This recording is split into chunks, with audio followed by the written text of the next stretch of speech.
아, 네, 대표님. 네. 이번에는 종목에 관한 재미있는 이야기 하나 해볼까 해요.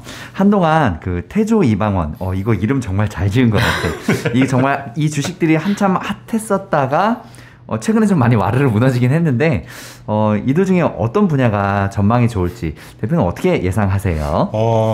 제가 아까 이제 저희 그 이노베이션 포트폴리오를 몇 번 말씀을 드리고 있는데 여기서 저희가 이노베이션에서 보고 있는 6개 테마 중에 한 두세 개가 또 겹칩니다. 그래서 하나하나 그 태조 이방원이라고 하면 이제 뭐 아시겠지만 태양광, 조선, 그 다음에 뭐 2차 전지, 방산, 그다음에 원자력 이렇게 보통 얘기를 하죠. 제가 잘 모르거나 뭐 한 거는 좀 짧게 말씀드릴 텐데 일단 태양광은 그냥 있는 그대로 말씀드려도 되죠. 괜찮아요. 네. 일단 태양광 같은 경우는 적어도 우리나라에서는 그렇게 유망한 섹터는 아니라고 보고 있습니다. 그러니까 사실 아주 가까운 제 이제 동서가 국가에서부터 투자를 받은 회사인데 그 회사가 태양광 그 전지 판넬 기술 개발하고 관리하는 회사에서 근무를 하고 있는데요. 그 친구한테 얘기 들어보면 이 태양광 패널이나 패널이라고 하던가 하여튼 그렇게 얘기를 그게 이 먼지, 비바람 거기에 오염도가 굉장히 높아가지고요. 효율성이 굉장히 많이 떨어진다고 합니다. 많이 떨어진다고 하더라고요. 네, 저도 알고 있어요. 그 더군다나 우리나라는 제가 되게 조심스럽긴 한데 이 태양광 섹터라고 하는 태양광 산업이라고 하는 게 약간 정치적인 색채가 조금 섞여 있기 때문에 그동안에 너무 많은 뭐 굳이 멀티플로 얘기를 하자면 거품이 좀 많이 껴 있다. 물론 뭐 아프리카라든가 이 적조량이 되게 많고 이 그 태양광 패널을 설치할 수 있는 평야가 많은 곳, 미국의 뭐 굉장히 광활한 사막 지역이 있다거나 이런 데는 충분히 채산성을 기대해봐도 되긴 하겠지만 우리나라에서는 자연환경 파괴도 너무 심하고요. 되게 그 비효율적인 부분이 너무 많다고 생각하고 있고 이 정도까지만 말씀을 드리기로 하고요.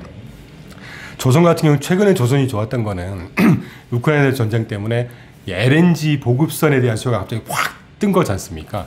그래서 조선 부분 같은 경우도 그렇게 길게 메가 트렌드가 되거나 할 만한 여지는 별로 안 보인다고 보고 있습니다. 그리고 아까 방산 같은 경우는 왜 그 전쟁에 대한 뭐 단기 이슈라는 말씀을 드렸기 때문에 길게 말씀 안 드리고 근데 본격적으로 2차 전지 원자력인데 2차 전지는 워낙 저희 테마 중에도 하나고 아까 이전 질문에서 자세히 설명드렸기 때문에 원자력을 말씀드리면 저희 그 핵심 테마 중에 하나입니다. 원자력은. 원자력이 왜 유망하다고 생각을 하냐면요.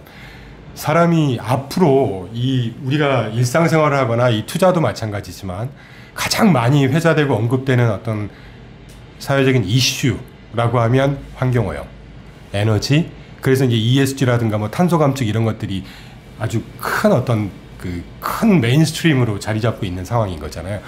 그러면 이 현상을 보고 이 현상의 원인이 뭐고 이 현상에서 어떤 솔루션이 필요한지를 조금만 더 고민을 해보시면 환경오염에 따른 에너지, 청정에너지, 지구의 어떤 환경을 좀 지켜야 되는 이런 여러 가지 이슈들을 믹스해서 딱 보면요. 에너지 분야에서는 그동안에 이제 탄소 배출이 많았던 그래서 부작용이 많았던 석유 기반의 탄소 기반의 어떤 에너지 원천이 있었고 이거를 되도록이면 줄이고 이제 환경을 좀 더 생각하자라고 한 게 신재생 에너지고 신재생 에너지라고 하면 대체 에너지라고 하면 풍력, 수력, 태양광, 태양력, 원자력이지 않습니까? 근데 공교롭게 석탄 에너지를 포함해서 이 5가지 에너지 분야 중에 환경 오염도가 가장 적은 물론 그 원자력이 어떤 2014년도에 후쿠시마 원전 사태 때처럼 오염이 되면 걷잡을 수는 없긴 하겠지만 그때와 지금과는 상황이 틀립니다. 이따 설명드리기로 하고요. 결론부터 말씀드리면 환경 오염도가 가장 낮은 분야가 원자력이고요. 한 단위 전력을 생산을 할 때 결국은 에너지라는 건 전력이니까 한 단위 에너지 전력을 생산을 할 때 생산 비용이 가장 낮은 게 원자력입니다. 그리고 그 업종에 종사하면서 관련된 어떤 사고가 있을 거 아닙니까? 사망률이라고 할 때 가장 적은 게 원자력입니다. 네. 중요한 거네요. 네. 그리고 또 하나는 아까 언급됐지만 2014년도에 일본 후쿠시마 원전 폭파가 되면서 전 세계가 아뜨했거든요. 그러면서 이거 심각하네. 그러면서 그때 전 세계 기조가 야, 원자력이 안 되겠다, 위험하다. 그래서 새로 짓는 것도 스탑, 가동 중인 것도 이제 멈춰. 이랬다가 근 한 5, 6년 쭉 오면서 2018년도에 깨달은 거예요. 이게 비용 대비, 그러니까 이를테면 효율성이라든가 정말 중요한 에너지 사업 제일 중요하구나. 다른 건 감당이 안 되는구나. 이걸 깨달은 거예요. 그래서 2018년 딱 기점으로 해서 원전의 선진국이라고 하면 그 선두 국가라고 하면 보통 선진국들이거든요. 미국, 일본, 유럽 정도 됩니다. 프랑스 이런데, 독일, 프랑스 이런 데가 약속이 난 듯이 2018년도 기점으로 해서 다시 원전으로 대대적인 기조 변화를 합니다. 그래서 지금 몇 년을 구가하고 있고, 앞으로 저희는 아주 단적으로 이 원자력 쪽은 이 비즈니스 사이클 주도력이라든가 메가 트렌드는 충분히 될 거라고 보고 있어요. 그래서 핵심 종목도 하나 투자를 하고 있고요. 그래서 대충 이 태조 이방원 중에 2차 전지와 원자력 정도가 중장기 투자 테마로서의 어떤 우리가 조금 더 그 유망한 종목이라고 볼 수 있을 것 같고, 뭐 랩업하자 그러면 아까 방산 같은 경우는 좀 단기적인 이슈, 그리고 태양광은 저희 기준에는 전혀 더 투자 유망성이라든가 이게 잘 안 보입니다. 그리고 이제 조선도 조금 단기적인, 좀 시클리컬하게 움직이는 쪽에서 살짝 올라가는 정도, 뭐 그 정도 보고 있습니다. 네, 알겠습니다. 네, 대표님 이번에는 이제 ETF 이야기를 해볼까 해요. 저희 채널에서는 ETF를 위주로 추천을 하는데 대표님도 성향이 비슷하신 것 같더라고요. 똑같죠. 그래서 이제 ETF에 대해서 본격적으로 이야기해볼까 하는데, 네. 기본적인 이야기 먼저 좀 여쭤볼게요. ETF가 펀드나 단일 종목보다 매력적인 이유 어떤 것들이 있을까요? 많죠. 네. 일단 첫 번째, 개별 종목을 투자하다 보면 아무래도 개별 종목과, 자 여러분, 투자할 수 있는 대상은 개별 종목에 직접 투자를 할 거냐, 전문가들이 종목을 몇 개 모아놓은 펀드에 투자를 할 거냐. 그러니까 개별 종목과 인덱스의 차이인 거잖아요. 펀드도 일종의 인덱스라고 본다면 뭐 조금 다르긴 합니다만, 그러면 수익성에서는, 기대 수익성에서는 종목이 훨씬 우월할 거예요, 개별 종목이. 그런데 똑같은, 그러니까 아까도 언급됐지만 기대 수익이 높다는 얘기는 기대 변동성, 손실 볼 가능성도 똑같이 높다는 얘기거든요. 투자의 첫걸음이 뭐라고 그랬죠? 내 자산을 안전하게 지킬 수 있는 방법을 찾는 게 첫걸음이라고 그랬잖아요. 그러면 개별 종목을 투자하는 것보다는 몇 개 종목을 섞는 거를 조금 더 전문가들이 하고 있는 펀드. 자, 그런데 이 펀드보다 ETF가 훨씬 우수한 점이 여러 가지가 있습니다. 그러니까 펀드와 ETF를 비교를 할게요. 개별 종목과 비교하는 건 뭐 당연한 거기 때문에, 일단 펀드 대비 ETF가 유망한 거는요, 여러분, 우리가 그 단기적으로 뭐 1개월, 2개월 투자하고 말 거 아니라 그러면 기본적으로 몇 해 정도는 투자한다는 개념을 전제로 한다 그러면 이 기본적으로 들어가는 비용도 굉장히 중요합니다. 비용도 컴파운드로 늘어날 수가 있거든요. 내가 투자한 펀드 또는 ETF의 가치가 100에서 200이 되면 같은 1%도 비용이 1%라고 하지만 비용도 2%를 내게 되는 거예요. 퍼센티지라는 거니까. 그런데 그 퍼센티지 비용이 1%냐 0.5%냐에 따라서 내가 쓸 수 있는 수수료 비용은 훨씬 더 크게 차이가 나겠죠. 근데 펀드의 일반 주식형을 하고 비교한다면, 일반 국내든 해외든 ETF, 그 국내 펀드, 주식형 펀드의 운용 보수만 보더라도 1% 정도 합니다. 0.8에서 한 1%, 1.5% 이렇게 하는데요.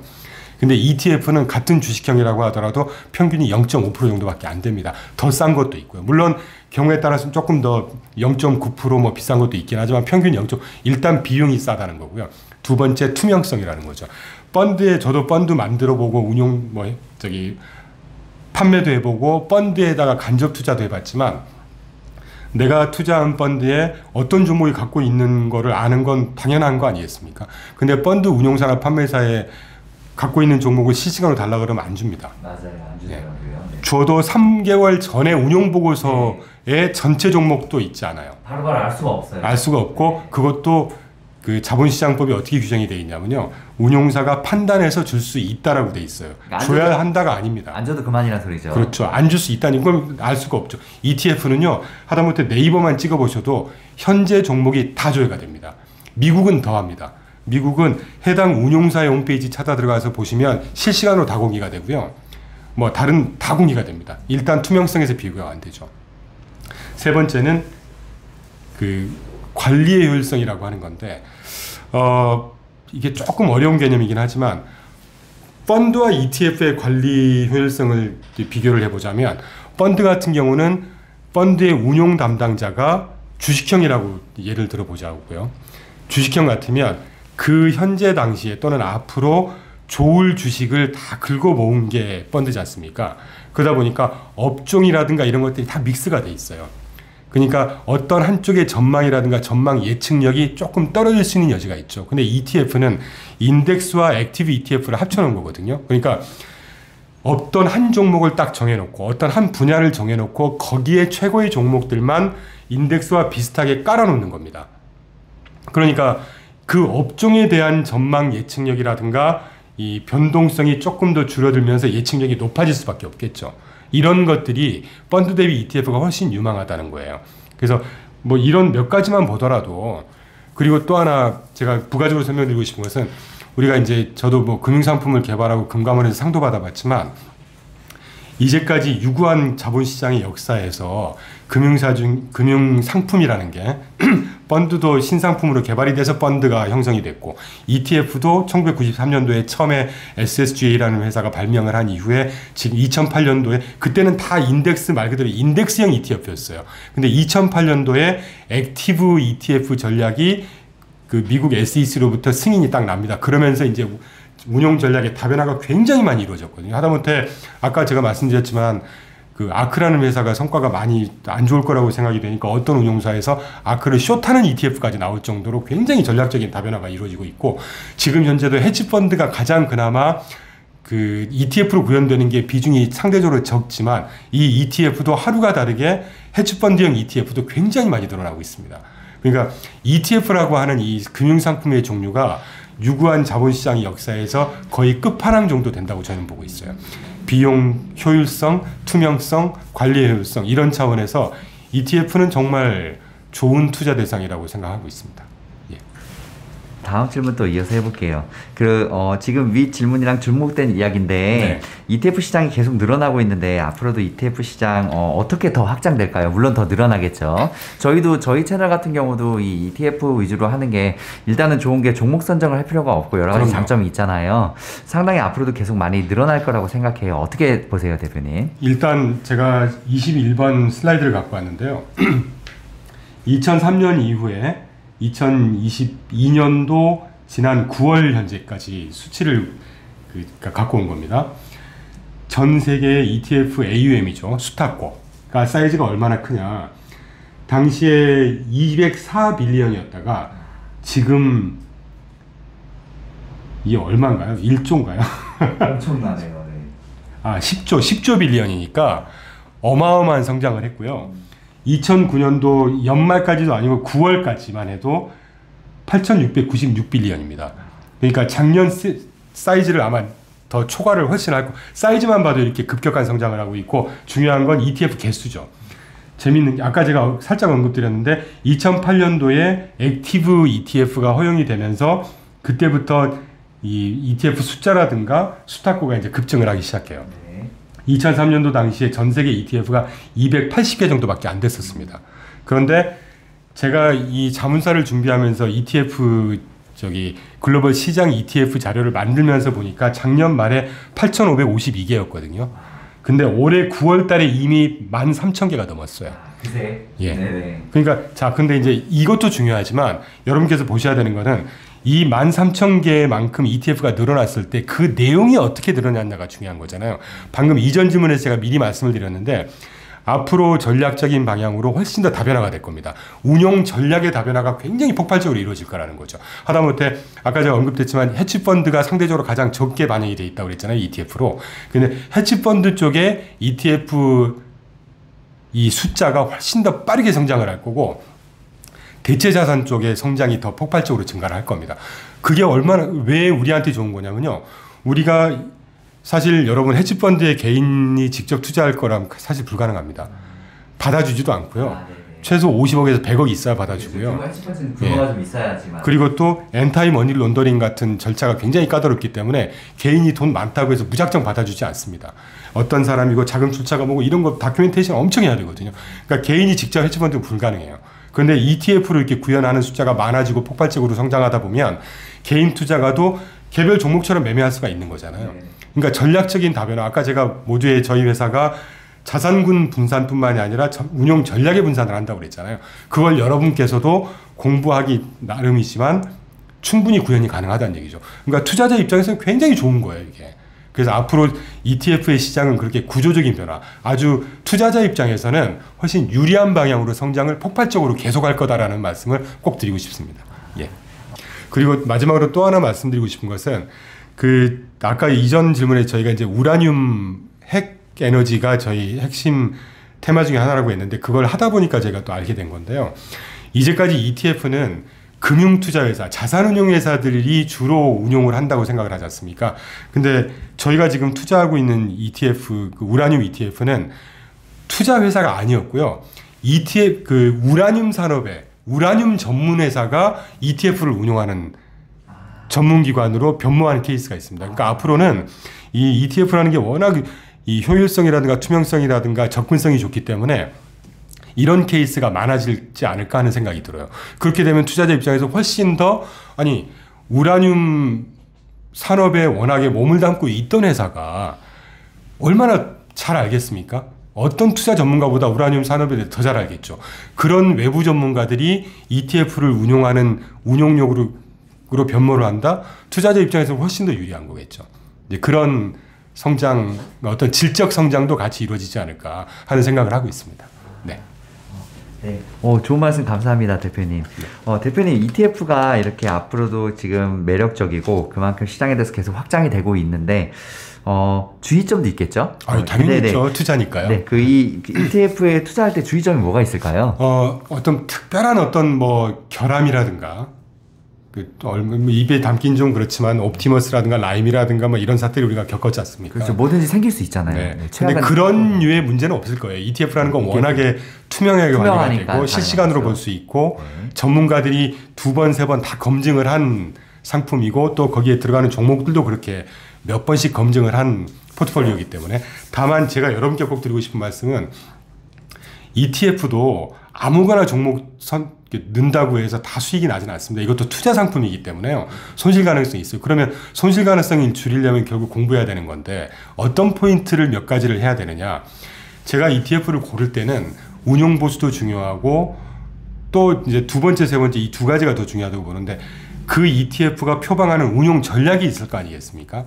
그럼 이 운용 전략이 실제 이 ETF 포트폴리오에 얼마나 잘 구현이 되느냐. 그 구현이 되느냐는 얘기는 그 관련한 시장이 올라갈 때 같이 올라가느냐, 떨어질 때 방어를 하느냐, 그게 좋겠지만 빠질 때가. 그러니까 이 운용 전략이, 추구하는 운용 전략이 시장 내에서 얼마나 잘, 시연이 되느냐가 가장 중요하죠. 이걸 또 뒤집어서 얘기하면 그 운용회사의 운용 능력을 검증해야 된다는 거고, 그럼 우리가 미국에 있는 또는 외국에 있는 운용사인데 직접 가볼 수는 없는 거잖아요. 간접적으로 검증할 수 있는 방법이 중요하죠. 저는 어떻게 검증을 하냐면 어떤 ETF를 고르면 ETF의 숫자 이런 거 다 이제 공개된 숫자로 검증을 하고 그 회사의 컨퍼런스 콜을 이제 앞으로는 할 생각인데 아직은 컨퍼런스 콜을 못 하고 있지만 간접적으로 할 수 있는 방법이 그 운용회사 사이트를 들어가면요. 그 해외 운용사들은 되게 좀 하여튼 우리나라보다는 훨씬 더 잘 돼 있습니다. 그러니까 인사이트, 리서치 자료 이런 것들이 굉장히 잘 정리가 돼 있어요. 그런 회사들의 요새는 블로그도 많이 운영하고 하니까 그런 것들을 꾸준하게 들어보시면 이 친구들이 시장을 어떻게 보는지가 보여요. 그러니까 예를 들면 유로 시작하는 독일계, 유럽계 회사 같은 경우는 중국 시장을 굉장히 좋게 본다든가 주식을 필요 이상으로 굉장히 낙관하고 좋게 본다든가 저도 근무한 회사였지만 핌코 같은 회사는 채권 플레이 하는 회사다 보니까 이 경기나 이런 경제를 되게 좀 부정적으로 보는 경향이 있는 또 제가 아주 좋아하는 회사인데 스테이트 스트리트 글로벌 어드바이저 이 ETF라는 걸 발명한 회사입니다. SSGA 같은 이런 회사들은 시장을 굉장히 담담하게 봐요. 객관적으로 좀 마일드하게. 저희는 그렇게 추구하거든요. 그래야 밸런스를 유지하고 한쪽에 치우치지 않은 의사결정을 하게 되니까 이런 것들을 그런 회사들이 발간하고 발표하는 이런 자료들을 영어니까 좀 쉽지 않겠죠. 그래도 공부하신다 생각하시면 재밌습니다. 꾸준하게 1달이고 2달이고 3달이고 자료를 꾸준하게 시간 내서 읽으시다 보면 이 하우스가 얘네가 보는 시장이 어떻고 그래서 이런 전략을 추구하는 ETF를 운용했는데 과연 이렇게 되는구나. 어느 순간 그런 게 오실 거예요. 그런 게 되게 중요할 것 같아요. 예. 대표님 지금 중요한 말씀 하나 해주셨는데 이 그 주식처럼 이제 ETF도 고를 때 우리의 그 투자의 방향성 한쪽으로 치우치지 말라고 말씀해 주셨네요. 이거를 이제 말하자면 전반적으로 보는 방향이 중요한데 우리가 투자를 하다 보면 한쪽으로 쏠릴 수 있다. 그렇죠. 그런 것들을 주의하라는 말씀이시죠. 그렇죠, 그렇죠. 네, 알겠습니다. 대표님 또 이제 이어서 이야기해 볼까 하는데 ETF에 대해서 이 ETF도요 한국 ETF 시장이 있고 또 미국 ETF 시장이 있잖아요. 물론 당연히 미국이 더 전망이 좋겠죠. 네. 그래도 또 질문으로 꼽아봤어요. 어떻게 둘이 다를지 또 궁금해서. 네, 아까도 이미 좀 언급된 내용이긴 한데. 네네, 또 얘기해 주세요. 일단 사이즈가 틀리고요. 네. 사이즈는 아까 제가 말씀드렸으니까. 그리고 무엇보다 제가 되게 마음에 들고 되게 마음이 편한 ETF를 가지고 자문하는 사람으로서 마음이 되게 편한 거는 미국 시장이 편하다는 거는 운용 전략이 굉장히 다변화되어 있고요. 주식, 채권, 실물, 부동산, 헤지펀드, 하다못해 주식과 채권과 각각 헤지펀드 이 자산군별로도 전략이 굉장히 다변화가 되어 있고 이미 검증된 운용사, 검증된 ETF가 굉장히 많습니다. 사실 어떻게 보면 미국 시장에서 단연간 운용을 하고 있고 사이즈가 어느 정도 됐다는 얘기는 따로 검증 안 해도 그 하우스나 그 펀드는 검증이 됐다는 얘기거든요. 물론 이것도 주의할 점 중에 하나긴 하지만 ETF도 그러니까 ETF도 이렇게 클로즈가 되기도 하고 다른 운용사랑 인수합병 되기도 합니다. 클로즈가 되는 건 미리 다 안내를 해주니까. 근데 이런 위험성은 우리가 ETF.com 같은 사이트 들어가시면 티커 같은 거 딱 찍으시면요. 언제부터 운용하고 있는지 사이즈가 얼마인지 이런 거 다 나오거든요. 그렇게 되면 일단 우리가 사이즈 적은 것도 투자 안 할 거잖아요. 예를 들면 100억 또는 200억 미만 종목은 당연히 안 봐야죠. 아무리 성과가 좋아도. 그러면 당연히 이런 위험들은 해지하게 되는 것이고요. 그래서 미국 시장은 아까 제가 220개 정도 운용사가 있다고 말씀드렸으니까 220개 운용사가 있다는 얘기는 그 운용사별로 적어도 몇 개 이상의 운용 전략은 운용한다고 보면 운용 전략이 정말 한 1, 2천 개 될까요? 우리나라에 상장되어 있는 ETF 보면 운용 전략이 몇 개나 구분이 될 수가 있을까요? 되게 일찬합니다. 제가 우리나라 주식시장을 폄하하는 건 아니고요. 다른 건 다른 겁니다. 굉장히 다변화되어 있는 시장인 반면에 전략적인 다변화가 전혀 안 돼 있는 주식 일변도에 또는 어떤 큰 하우스의 어떤 그 전략에 따른 어떤 그런 거에 비하면 미국 시장은 굉장히 효율적이고 선택의 폭이 굉장히 넓다. 이런 말씀을 꼭 드리고 싶어요. 현실은 맞는 말씀이시다. 사실 현실은 정확히 저희가 알아야 되잖아요. 예. 그렇기 때문에 다르면 다른 거, 부족하면 부족한 거 인정하고 그에 맞게 이제 또 투자 전략을 또 뻗쳐나가야죠. 그렇죠. 예. 네, 알겠습니다. 대표님 또 이어서 질문해 볼게요. ETF를 고를 때 가장 중요하게 보시는 것은 어떤 거예요? 아까도 중복적으로 미리 말씀하셨는데 한 번 더 이야기해 주신다면. 네네. 24번 슬라이드를 제가 따로 정리를 좀 했는데요. 네. 어느 하나 중요하지 않은 게 있겠습니까? 운용 전략 굉장히 중요하죠. 리서치 자료 중요하죠. 이거는 제가 아까 말씀드렸잖아요. 운용 성과는 당연히 과거에 어느 정도 성과를 시현했는지는 당연히 중요한 것이고 운용 규모도 중요하죠. 운용 비용을 무시하지 마셔라. 운용 비용 중에 우리가 보통 펀드에 익숙하시기 때문에 펀드는 운용 보수가 있고 판매하는 회사가 가져가는 판매 보수가 있고 이 자산을 그냥 보관하는 수탁 보수가 있고요. 이걸 또 기준가도 계산하고 세금 계산도 처리해주는 일반 사무 보수가 있습니다. 갖고 가는 게 진짜 많다는 소리네요. 네. 그런데 ETF나 펀드와 공이 이 네 가지 보수 플러스 매매 비용이라든가 그 부대 비용이 또 들어가 있어요. 근데 우리가 투자 설명서나 약관이나 펀드 안내 자료를 보면 그런 부대 비용은 안 들어가 있어요. 펀드 오브 펀드 같으면 이 펀드의 이 네 가지 비용 외에도 편입되는 펀드에 또 보수를 내야 되겠잖아요. 이런 비용은 공개를 안 한다기보다는 보통 안 나와 있습니다. 그냥 운용보수, 판매보수, 수탁보수, 일반 사무보수만 나와 있죠. 이런 부대 비용까지 다 합친 개념이 토탈 익스펜스 레이쇼라고 해서 TER이라는 게 있어요. 여러분 TER을 꼭 살피셔야 돼요. 앞으로. 펀드든 ETF든. 근데 펀드보다 ETF가 조금 더 유망한 거는 ETF는 판매보수, 수탁보수 이런 게 없죠. 그냥 주식하고 똑같이 상장시킨 거기 때문에 운용보수만 있다고 보시면 돼요. 운용보수 플러스 부대비용이 들어가겠죠. 근데 ETF라는 거는 일반 펀드보다는 훨씬 회전율도 적고 매매가 그만큼 덜 빈번하기 때문에 이 부대비용도 자연히 적지 않겠습니까? 네. 그러니까 이건 이제 상식 차원에서 그래서 ETF를 고르실 때 체크포인트 중에 적지 않게 중요한 게 운용비용, 운용비용 중에서도 TER을 꼭 보셔라 라는 말씀을 꼭 드리고 싶고요. 배당도 중요하죠. 네, 뭐 배당 수준이 높냐 낮냐도 중요한 거니까. 요 정도고, 제가 다시 한번 강조드리고 싶은 것은 이 정도 운용비용, 배당 이런 건 수치로 딱 나와 있기 때문에 비교하시면 되는데, 이 ETF를 고를 때 ETF가 나쁜 ETF냐 좋은 ETF냐는 사실 뭐 그런 건 없으니까. 예, 그리고 이제 사이즈나 이런 기본적인 걸 고르시다 검증을 하시다 보면 이 ETF가 없어질 ETF는 이런 건 자연히 해치가 될 거고, 그럼 정작 중요한 거는 이 ETF가 다시 강조드리지만 표방하는 운용 전략을 제대로 구현을 해내는지, 그리고 한 단계 더 나가서 이 전략을 구사하는, 이 ETF를 운용하는 운용사가 정말 제대로 된 운용사인지. 그러니까 뭐 제대로 된 운용사라는 의미는 형편없는 운용사 이런 게 아니고요. 뭐 예를 들면 예전에 무슨 막 그 펀지 사기 같은 뭐 이런 운용에서 하는 ETF는 거의 없다고 보시면 됩니다. 대신 중요한 건 퀄리티가, 시장을 얼마나 잘 보고 시장을 얼마나 극단에 치우쳐서 막 스윙해가는 그런 식견을 갖고 있느냐, 아니면 시장을 마일드하게 밸런스 있게 보면서 아주 옵티멀하게 잘 운용을 하느냐, 이런 성격을 가르시려면 운용 전략뿐만 아니라 리서치 자료를 간접적으로 활용을 하셔라라는 거죠. 왜냐하면 우리가 아까도 말씀드렸지만 그 운용사에 직접 실사할 수 없거든요. 우리가 미국 여행 간다고 해서 그 운용사가 만나주겠습니까?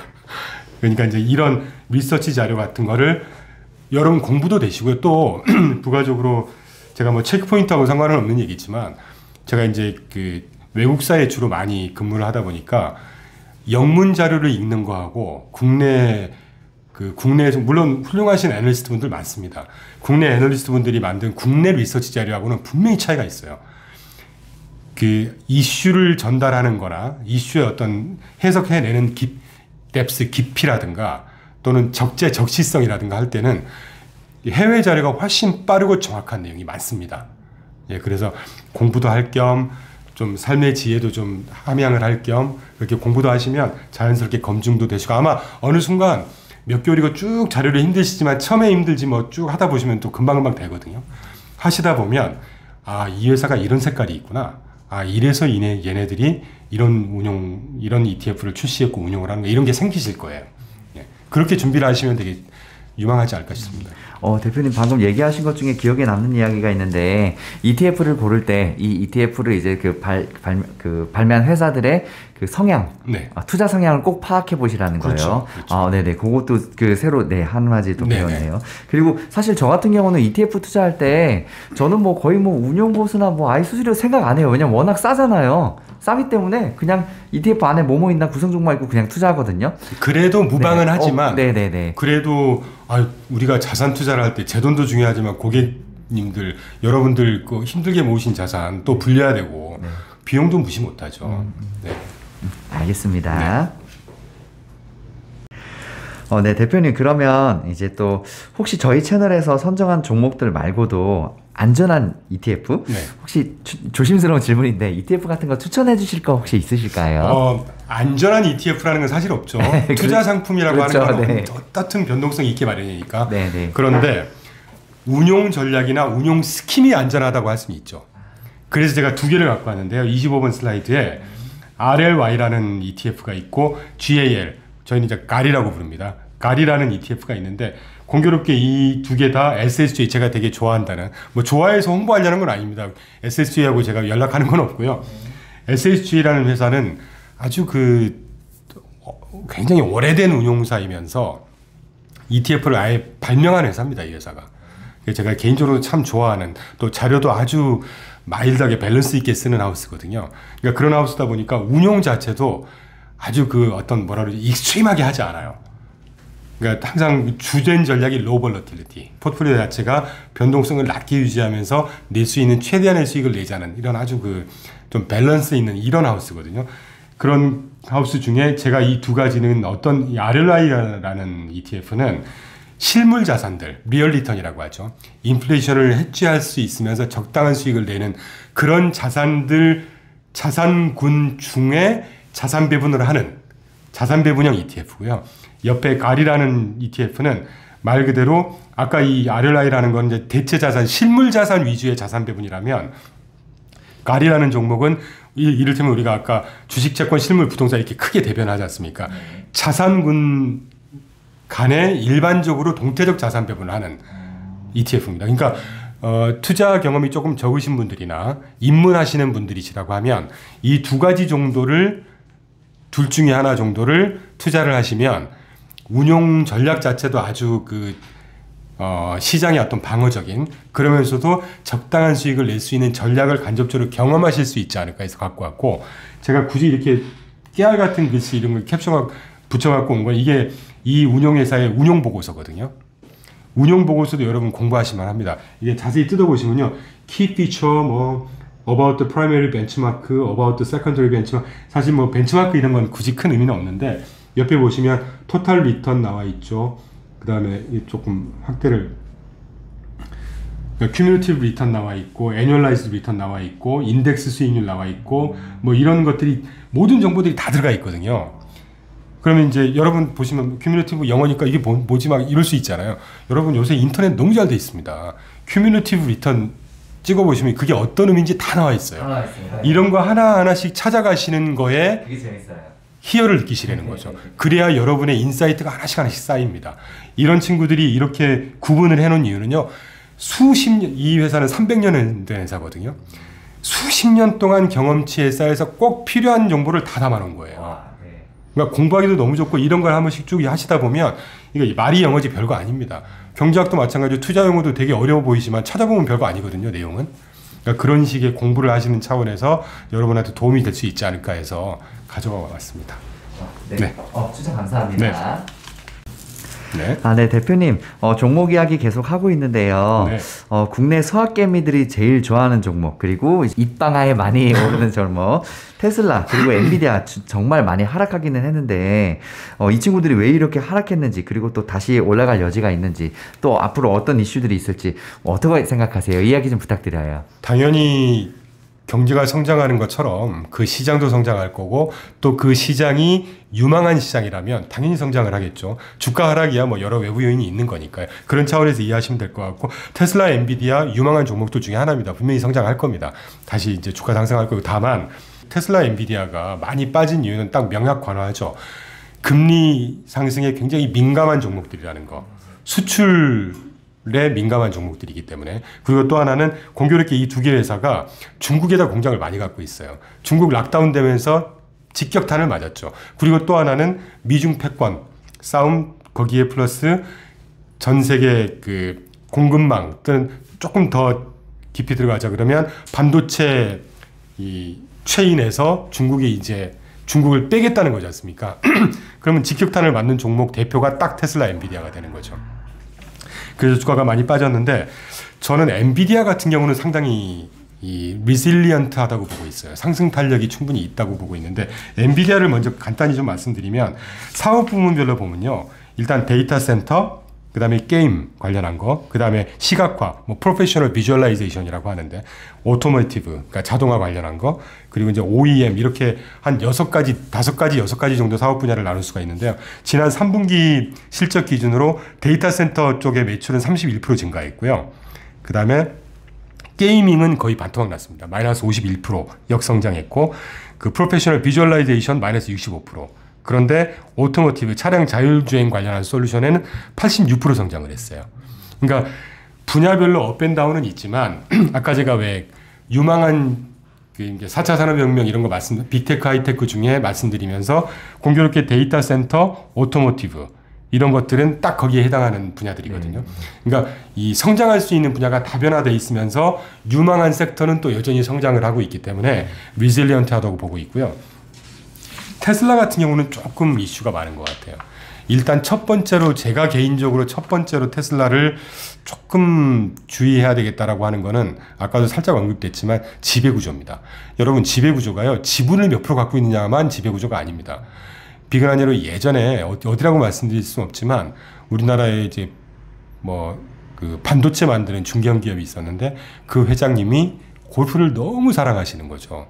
반도체 만드는 회사가 회사 이름으로 골프장을 삽니다. 아이고. 그래서 경영 악화에 시달리게 돼요. 네. 그것도 지배구조고요. 우리나라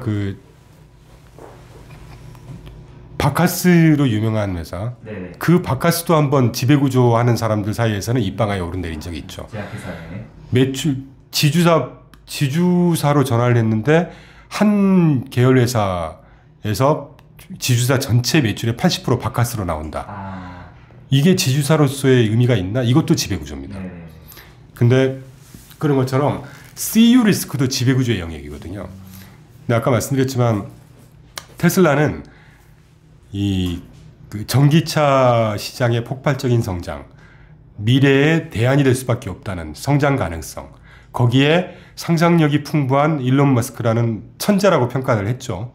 그래서 국가의 어떤 지원, 뭐 스페이스 X 프로젝트 같은 경우는 미국 국방부하고 같이 조인해서 하는 비즈니스니까 이런 것들 때문에 폭발적인 멀티플을 부여받았어요. 작년 말에 재작년인가요? 193배였다가 지금 3배, 45배 될 텐데 제가 볼 때 그것도 조금 비싸다고 봐요. 일단 CU 리스크가 너무 크다고 보고 있고요. 웬고하니 그러니까 회사라고 하는 거는 S자 성장을 한다고 할 때 성장 초기에는 어떤 뭐 상상, 그 다음에 창조성, 뭐 이런 것들이 좀 지배를 많이 받을 수 있다고 쳐요.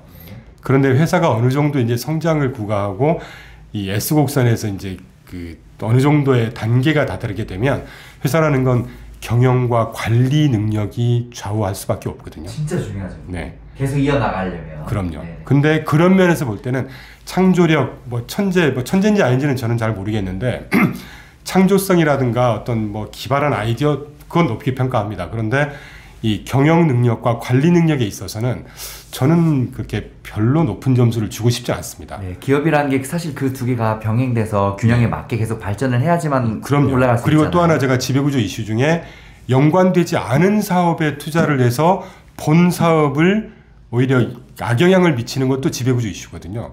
트위터하고 테슬라하고 무슨 상관이 있을까요? 모르겠습니다. 저는 전문가가 아니라서 그렇지만 트위터하고 테슬라하고 제가 볼 땐 별 상관 없어 보여요.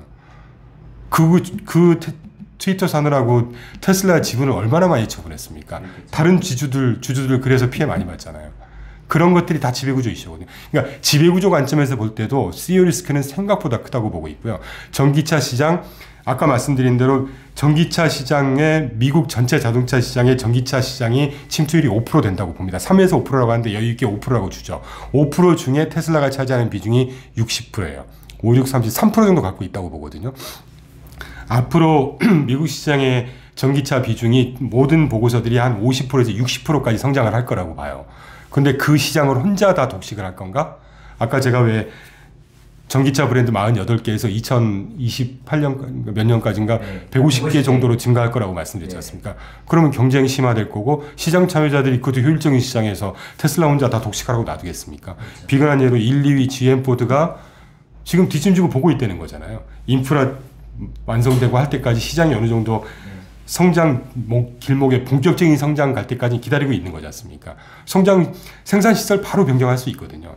그렇게 보면 과도한 멀티플이다라는 생각을 하고 있죠. 그래서 저는 두 개 중에 또는 어떤 게 비교 우위가 있냐 투자 대상으로서 저는 엔비디아라고 보고 있습니다. 네. 제가 이제 종목 중에 엔비디아 이야기를 한 것도 다른 게 아니라 일단은 우리 4차 산업혁명에 대해서 이야기했잖아요. 전 세계에서 물론 4차 산업혁명의 이런 기술들이 이제 집약되어 있는 회사가 많지만 그 중에 특히 엔비디아 이 회사 없으면 4차 산업혁명이 진행이 될 수가 없어요. 좋은 말씀 해주셨는데요. 네네. 그래서 제가 질문에 넣은 거거든요. 그 반도체라고 하는 거는 제가 오늘 자료는 안 나요. 저희 이제 세일즈 머티리얼에 반영을 해놨거든요. 네. 반도체는 전방위, 후방위 모든 산업에 다 영향을 미칩니다.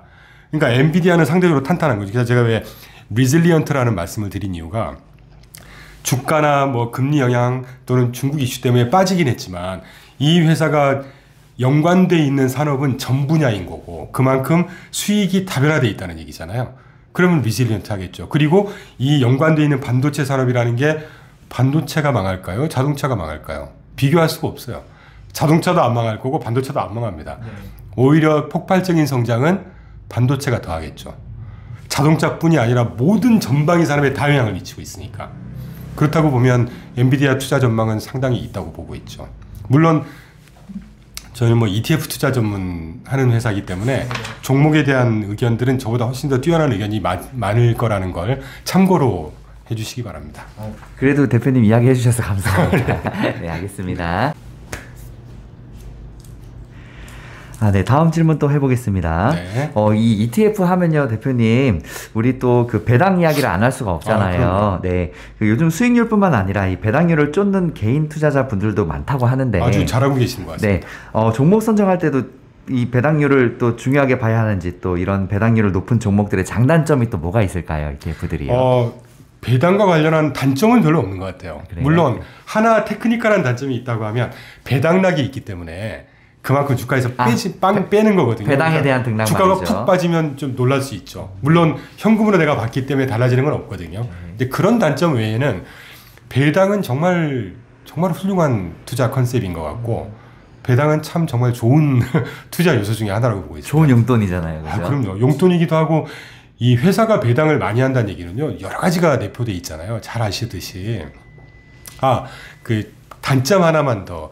검증되지 않은 단점이라고 저희는 표현을 하는데 배당이 많다는 얘기는 배당을 안 했으면 그 자원을 가지고 회사 성장에 투자를 할 수 있는데 성장률을 좀 갉아먹지 않을까 하는 우려가 있을 수는 있죠. 그런데 그걸 또 뒤집어서 얘기하면요. 배당을 많이 한다는 얘기는 그 회사가 성장도 충분히 할 수 있다는 걸 자신감을 표현한다는 그렇죠, 겁니다. 자신감이죠, 그럼요. 그래서 배당이라는 워낙 좋은 컨셉이니까 제가 설명 안 드리는데 대신 제가 그동안에 느껴왔던 배당과 관련한 걸 하나를 좀 포인트 아웃 하고 싶은데 제가 26번 슬라이드 갖고 왔어요. 여러분 보시면 배당과 관련해서 여러 말들 중에 주당 배당금이라는 게 있고요. 배당 수익률이라는 게 있고 배당 성향이라는 게 있고 배당 성장률이라는 게 있고요. 배당락이라는 게 있습니다. 배당락은 아까 말씀드렸죠. 배당 기준일 다음날 주가가 배당만큼 낮아지는 거기 때문에 무슨 일이지? 저희가 이노베이션 포트폴리오 이제 나스닥 주식형이니까 워낙에도 주식이 조금 더 크게 움직이죠. 하루에 4%인가가 빠진 거예요. 하루에요? 네, 시장이 나쁘지 않은 시장이었는데 하루에? 배당락이었더라고요. 그러니까 그런 단점 정도 있는 거예요. 근데 이제 며칠 있다가 다시 또 이제 하니까. 배당 하나 때문에 그 주가가 4% 빠졌다고요? 그만큼 배당을 많이 준 거죠. 그 회사는 네. 그거에 따라서 이게 다른단 말이지. 그러니까 배당을 이제 떨어뜨려서 주는 것 때문에 말이죠. 더 이쁜 거예요, 그러니까. 하여튼 그래서 이 5가지 정도 배당이라고 할 때 주로 언급되는 전문 용어라고 할까 하여튼 용어들 중에 배당락은 별로 중요한 거 아닙니다. 그냥 그런가 보다 하시면 되는데 여러분 배당 수익률을 좀 절대 맹신을 하지 마십시오. 우리가 보통 배당 수익률 얘기하지 않습니까? 배당 수익률이 7%라는 얘기는요. 주가 대비 배당이거든요. 그러니까 주가가 비싸면 배당 수익률은 낮아져요. 주가가 싸지면 배당률이 높아집니다. 배당 수익률이. 배당 수익률이 7%인 종목을 다시 한번 쭉 훑어보잖아요. 배당은 변하지 않았을 거예요. 속성 자체가 크게 변하지 않으니까 주가가 싸졌다는 거예요. 그럼 이게 유리한 걸까요? 불리한 걸까요? 불리한 거겠죠. 그렇죠. 배당은 똑같은데 주가가 많이 싸져서 배당 수익률이 높아진 것처럼 보이는 거니까. 그러니까 여러분 제발 어디서 들으시거나 공부하실 때 배당 수익률 하는 거는 그냥 흘려버려 버리십시오. 제가 조금 격하게 표현했는데 왜냐하면 자꾸 혼용을 하셔서 그래요. 배당 수익률은 여기 제가 써진 대로 배당금을 배당 기준 주가로 나눈 겁니다. 주가가 세면 주주한테는 좋은 거죠. 대신 배당 수익률은 떨어져요. 그게 무슨 차이가 있습니까? 배당은 똑같은데. 배당 수익률이 높다는 거에 현혹되지 마시라는 거예요. 그날 그 배당 기준이 주가를 봐야지 주가가 빠지면 빠질수록 배당 수익률이 높아지는 겁니다. 중요한 건 배당 자체가 변하지 않는 거예요. 중요한 건 배당 자체를 봐야죠. 뭘 보느냐? 주당 배당금을 봐야죠. DPS, 디비덴드 퍼 쉐어라고 해서 주당 배당금이 얼마나 책정돼 있니? 근데 이거는 보통 공개가 잘 안 돼요. 찾아봐야 돼요. 막 자료를. 그러니까 보통 이제 인터넷 같은 거 주요 종목 같은 경우는 많이들 공개하니까 정작 중요한 게 저는 배당 성향과 배당 성장률이라고 봐요. 배당 성향은 아까도 살짝 설명드렸지만 회사가 벌어들인 당기 순이익 중에 순이익을 100을 벌었으면 20만큼 배당할래 40만큼 배당할래 차이거든요. 그럼 20만큼 배당하는 회사보다는 40만큼 배당하는 회사가 훨씬 더 자신만만하다는 얘기고 배당을 더 많이 한다는 얘기는 앞으로 돈을 벌어들일 예측이 더 잘 된다는 얘기고 성장도 잘 된다는 얘기고 그리고 배당을 많이 한다는 얘기는 아주 기본적인 걸로 주주를 그만큼 더 케어한다는 얘기입니다. 그런 회사 주가가 좋아지지 않으면 어떤 회사가 좋아지겠습니까? 그래서 배당 성향이 중요한 거고 그에 못지않게 중요한 거는 배당 성장률이죠. 우리가 투자도 퀄리티 팩터, 투자 요소 중에 퀄리티 팩터라는 게 있어요. 질적인 요소를 보자. 보통 퀄리티 팩터라고 하면 어떤 회사의 기업 이익이 성장성이 있느냐, 기업 이익이 투명하느냐, 그리고 기업 이익이 뭐 양 자체가 맞냐 적으냐인데 하여튼 성장성이 있느냐, 투명하느냐 이런 것들을 따지거든요. 배당도 마찬가지입니다. 배당도 연 배당 성향이 5%였던 것이 10%가 되고 15%가 되고 20%가 되고 이게 훨씬 더 견실한 회사 아닐까요?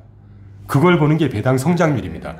그러니까 다시 한번 강조드리지만 배당 수익률은 그냥 흘려보내시라는 거예요. 배당 성장률에 대해서도 배당 성장률과 배당 성향이 중요한 거죠. 네.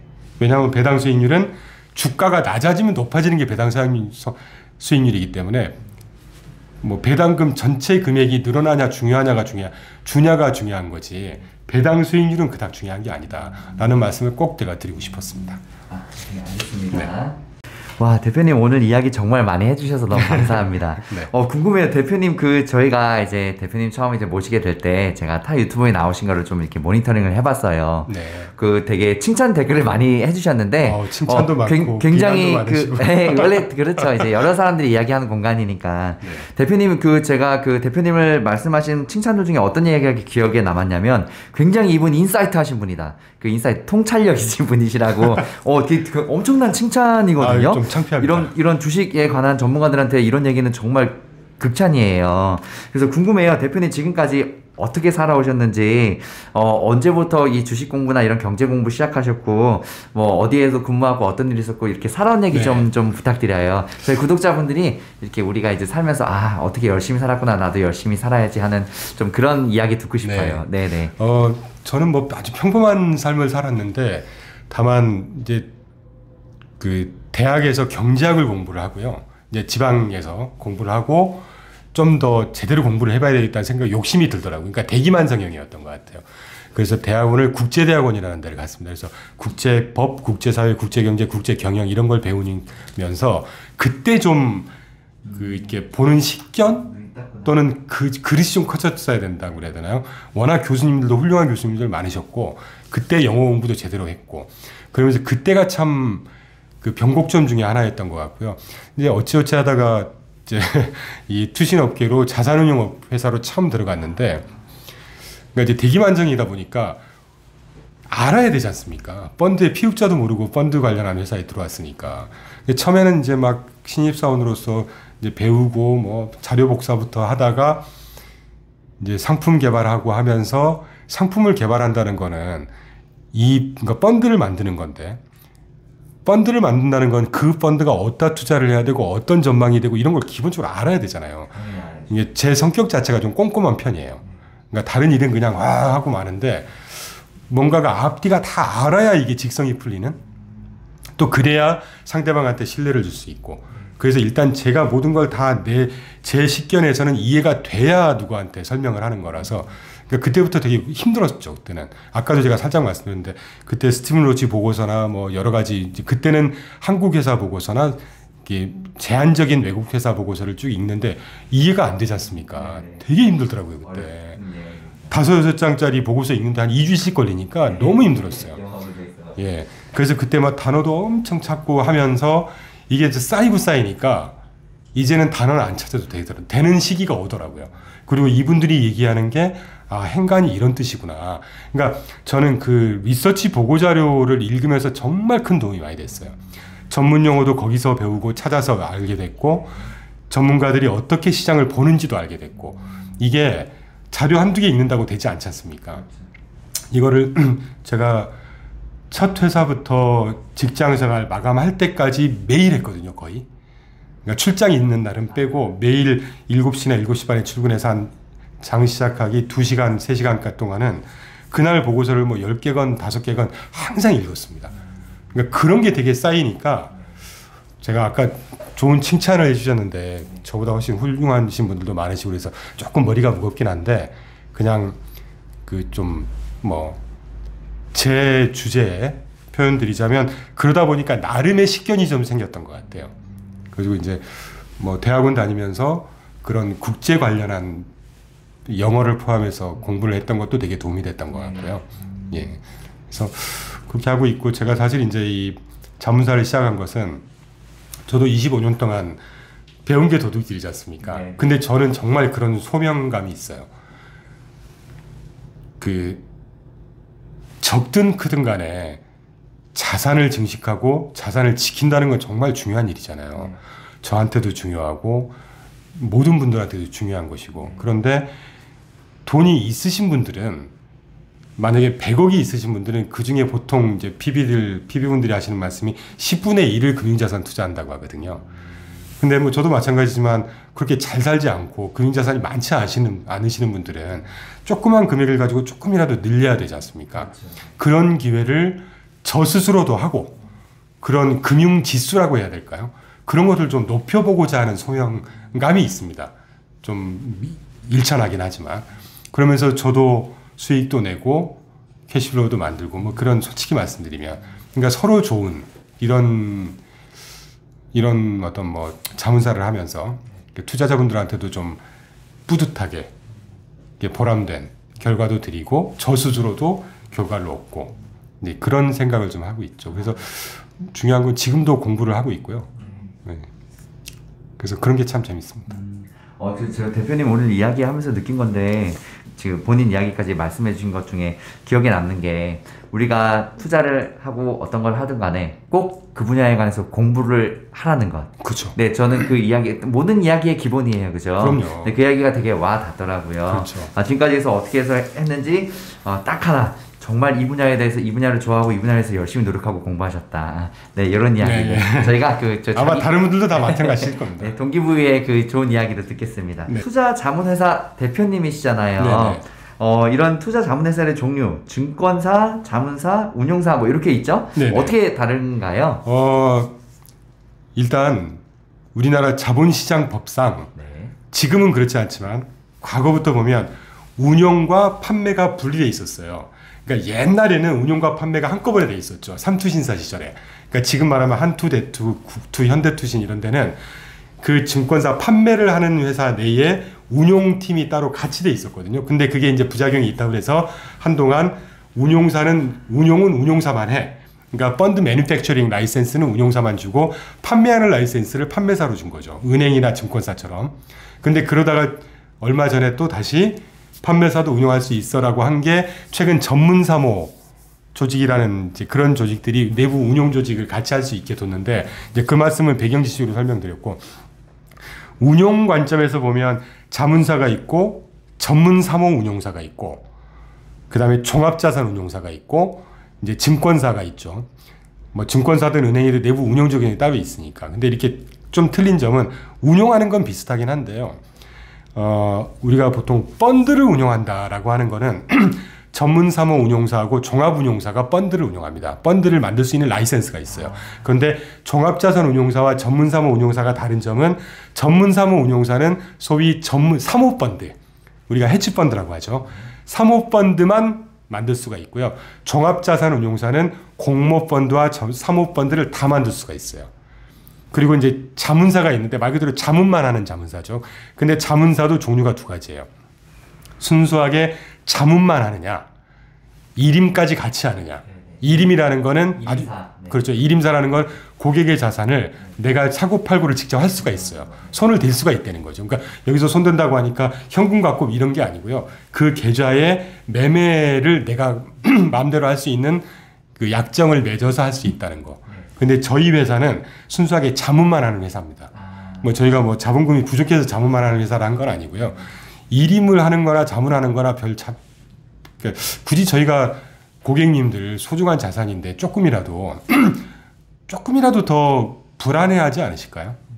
내 자산을 다른 사람이 손댈 수가 있고 믿고 계약을 하긴 하지만, 그러니까 왜냐하면 아까도 언급드렸지만 일임이라든가 라임이라든가 옵티머스 사태 이런 것들이 간간히 그런 사고들이 터지지 않습니까? 앞으로도 계속 일어날 수 있죠. 최근에 무역금융펀드도 사고고, 뭐 지금 뭐 부동산 쪽도 과히 좋은 것 같지는 않고. 네, 맞아요. 그러니까 저희는 순수하게 또 예전 같으면 고객님께서 증권사 가서 이제 저희하고 약정돼 있는 계약을 맺으시면 저희가 예전 자문사는 고객님한테 이거 사세요, 이거 파세요 이렇게 드리는 게 자문이었어요. 근데 최근에는 이 증권사마다 틀리긴 하지만 자문사 플랫폼이 워낙 잘 돼 있어가지고요. 거의 자동화가 다 돼 있습니다. 그러니까 계약만 딱 맺어서 저희가 시스템에 들어가서 어떤 고객님 계좌에 어떤 종목을 사고 팔라고 키인을 딱 하면 그 고객님 카톡으로 승인해 주세요라고 옵니다. 그러면 확인해서 탁탁 그러면 훨씬 안정감도 있고 아, 이 회사 이 친구들이 이 종목을 사라고 하네 팔라고 하네 어떤 얼만큼 파네 어떻게 파네를 눈으로 확인하시면서 오케이 승인해 줄게. 그러면 계좌의 오너십을 확실하게 쥐고 가실 수가 있는 거잖아요. 그래서 저희는 자문사만 하고 있습니다. 물론 이제 이렇게 키워서 저희 브랜드를 가지고 전문사모 더 나아가서는 종합운용사도 할 꿈을 갖고 있긴 하죠. 네. 그렇게 좀 다르다는 거고 마지막으로 이제 자문사와 운용사가 그렇고 판매사는 말 그대로 저희 같은 자문이나 그 운용사들이 만든 펀드 또는 자문은 이제 그 랩 자문 들어보셨잖아요. 랩 상품에 저희가 자문하는 이런 걸 할 수가 있거든요. 그런 상품을 파는 역할을 하는 게 판매사죠.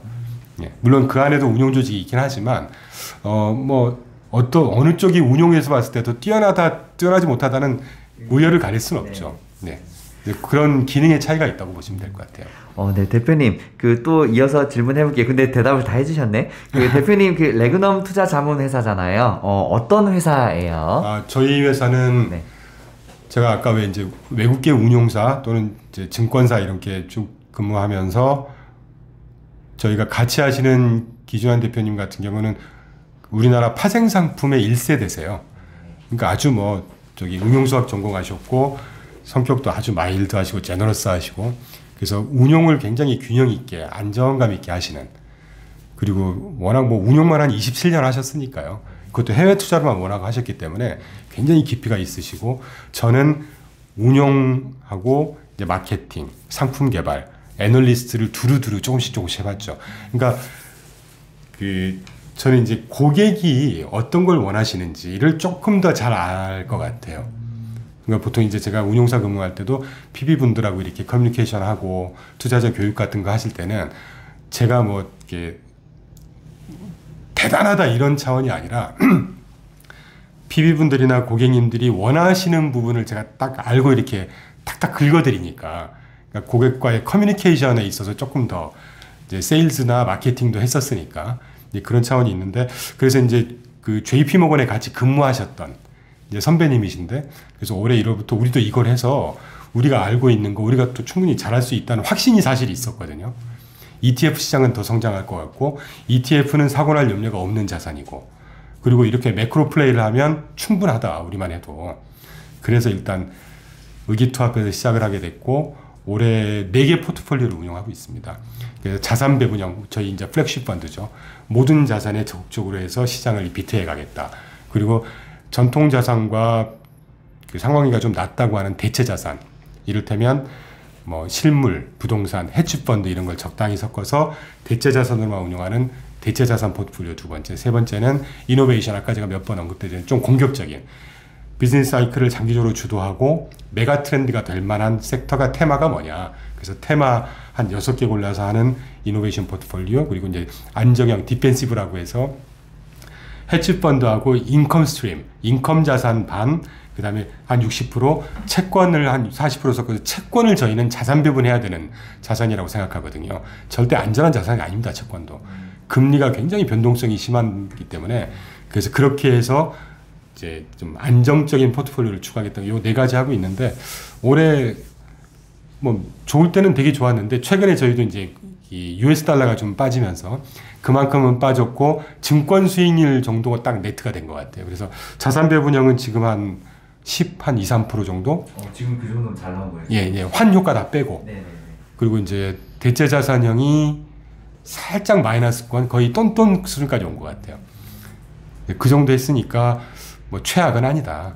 그래도 시장을 그래도 나름 대응은 잘했다 정도 자평하고 있고 앞으로 이제 자문업을 계속하고 최근에 이제 저희 좀 홍보를 하려고 이제 힐링 여행자에도 출연을 하고 많이 하고 있는데 간간히 문의 전화가 꽤 오세요. 그래서 지켜봐 주십사. 예, 저희가 당장 수익을 내서 할 수 있는 그런 상황은 아니어서 조금 여유가 있는 상황이어서 그래야 시장도 좀 여유 있게 보게 되고 객관적으로 보게 되는 것 같아요. 그래서 도와주신 분들이 꽤 많이 계셔서 조금 더 좀 안정감 있게 좀 길게 보고 가려고 하고 있습니다. 아, 네. 예. 그러면 대표님, 개인 투자자들이 어설프게 투자하느니 우리 그 투자자문 회사를 통해서 하는 것도 나쁘지는 않겠네요. 아무래도 뭐 저희한테 꼭 뭐 이렇게 자문 의뢰를 하시라는 말씀이 아니고요. 다른 자문사나 다른 운용사라도 그래도 전문가분들한테 맡기는 게 시장을 봐도 하루 종일 보지 않습니까? 네, 그러니까요. 예. 지금 얘기 그래서 들어보니까 조금 더 히트레이쇼가 높겠죠. 저희보다 아무래도 분석을 잘 하시고 또 통찰력이 있으시기 때문에 나쁘지 않을 거라는 그렇죠. 생각이 드네요. 그래서 여전히 또 강조드리고 싶은 것은 직접 투자를 하시든 저희 같은 전문가들한테 의뢰를 하시든 간에 직접 투자하실 때도 마찬가지고 저희 같은 전문가들을 고르실 때도 마찬가지고 조금 뭐라 그럴까요? 좀 양극단에 치우치거나 다시 표현하면 너무 적극적이거나 이런 건 조금 고려를 하셔야 될 것 같아요. 좀 밸런스 있고 균형 있는 스탠스를 가지고 시각도 그래야 하는 게 실제 운용할 때 영향을 안 미칠 수가 없거든요. 참고로 저희는 1년 딱 운용을 하고 있는데 4개 포트폴리오별로 한 6개 정도 ETF를 갖고 있습니다. 1년 동안 종목 2개 바꿨습니다. 회전율도 굉장히 낮죠. 그 정도면 안정적으로 운영하고 있다는 얘기거든요. 그러니까 그런 것들을 참고하시라는 거예요. 오늘 대표님 하신 말씀 중에도 기억에 남는 게 이제 ETF를 고를 때도 그 회사의 투자 성향을 보라고 하셨잖아요. 그쵸. 너무 극단적으로 가는 그 회사들은 조금 더 자제하고 전체적으로 시장을 보는 그런 그 마인드로 투자를 하셔야 된다는 균형감 있게 보는. 네네. 오늘 그 얘기가 정말 기억에 남았거든요. 그럼요. 또 기본이기도 하고요, 투자에. 물론 그렇죠? 시장이 화랑이고 네. 이건 정말 뭐 3분의 2 확률 이상 시장이 올라간다 그러면 극단에 가도 되겠죠. 근데 아시겠지만 시장은 항상 변동성이 있고 항상 이슈가 있습니다. 맞습니다. 네. 예. 네, 대표님, 오늘 이야기 이제 거의 다 끝났는데, 네. 마지막으로 대표님한테 투자란 어떤 개념이실까요? 저는 뒤늦게 깨달은 삶의 지혜를 얻는 거라고 생각하고 싶어요. 네. 저도 이제 아이들이 커가고, 제가 그동안에 시행착오도 많았을 거고, 뭐 그런 게 많았을 거 아니겠습니까? 보면, 결국은 사람 사는 건 똑같은 것 같아요. 겸손해야 되고, 범사에 감사해야 되고, 그래서 거기에 내가 어느 정도 조금 좀 깎아가면서 사는 이게 투자도 똑같은 것 같습니다. 시장을 아까도 말씀드렸지만 시장을 전망해서 미리 가서 내가 풀베팅하고 그렇게 맞는 시장도 있죠.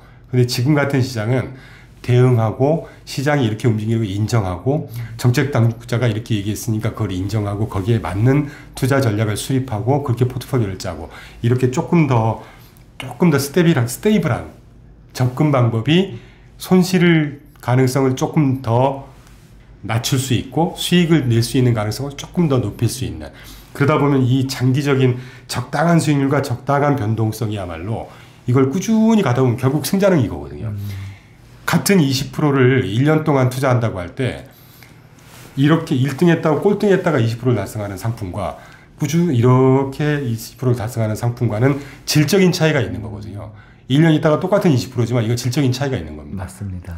어떤 걸 선택하느냐? 저희는 이런 식의 투자를 지향하고 이런 식의 포트폴리오를 구성해가는 이런 걸 추구하는 게 종국에 이게 편안하게 투자하는 방법이지 않을까 그런 생각을 하고 있습니다. 그러려면 이제 조금 더 지혜롭다는 게 뭐 머리가 영리하고 이런 게 아니라 인정을 하고 모든 의견을 다 받아들여서 내가 믹스해서 나만의 기준을 가지고 투자하는 내가 원하는 투자 방향을 설정을 하는 이런 것들도 다 알아야 하는 거잖아요.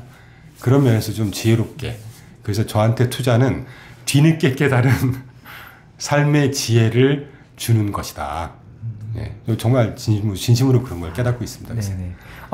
진심이 여기까지 느껴지네요. 일반 모든 시장을 균형 있게 네. 올바르게 정확하게 분석해서 안전하게 투자하라는 말씀이시죠. 물론 그렇다고 네네. 항상 안전할 수는 네, 없겠죠. 그렇죠. 주식이라는 게 그런데 원래, 그 확률을 높일 수는 있겠죠. 네, 그 말씀을 꼭 드리고 싶었어요. 네, 알겠습니다. 대표님 저희가 오늘 거의 한 3시간 정도 이야기를 나눴는데 네, 3-4시간? 그랬는데 네. 앞으로 주기적으로 이렇게 또 나와주셨으면 좋겠어요. 네. 불러주시면 오늘 저희는 기쁜 마음으로 찾아뵙겠습니다. 오늘 이야기를 많이 들어보니까 저희 채널이 추구하는 이 마인드랑 투자 마인드랑 굉장히 많이 부합하세요. 네. 맞는 분이라 그래서 저희가 생각지도 않게 좋은 전문가분을 또 만난 것 같아서 나중에라도 이렇게 코너라도 하나 만들어서 주기적으로 좀 뵀으면 좋겠어요. 그래주시면 감사합니다. 네, 가능할까요? 아유, 감사합니다. 네. 네. 대표님 오늘 나와주셔서 감사합니다. 저희가 그 이야기 여기 이렇게 잘 또 구독자분들한테 같이 전달해드리도록 하겠습니다. 오늘 나와주셔서 감사합니다. 네, 감사합니다. 네, 감사합니다.